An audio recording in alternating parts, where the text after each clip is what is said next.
Cette semaine, nous pouvons mettre fin au règne d'Ursula von der Leyen à la tête de la Commission européenne.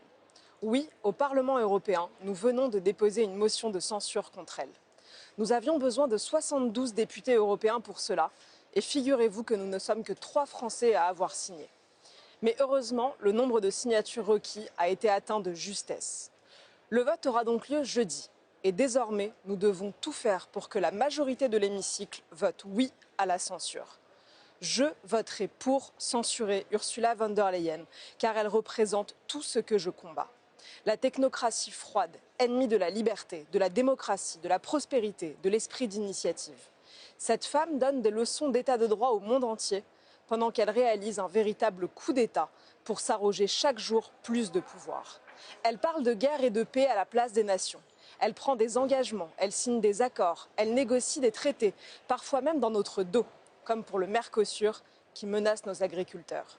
Elle mène sa propre politique, intérieure et extérieure, alors que personne ne l'a élue.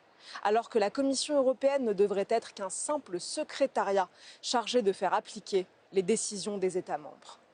Ursula von der Leyen se croit tellement au-dessus des lois qu'elle refuse de se soumettre à une décision de justice qui lui ordonne de dévoiler les conditions dans lesquelles elle a négocié un contrat de 14 milliards d'euros pendant la crise du Covid.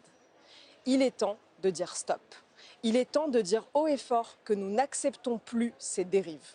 On ne peut pas dénoncer les abus de la technocratie à longueur de plateau et ne pas y mettre un terme quand l'occasion nous en est donnée.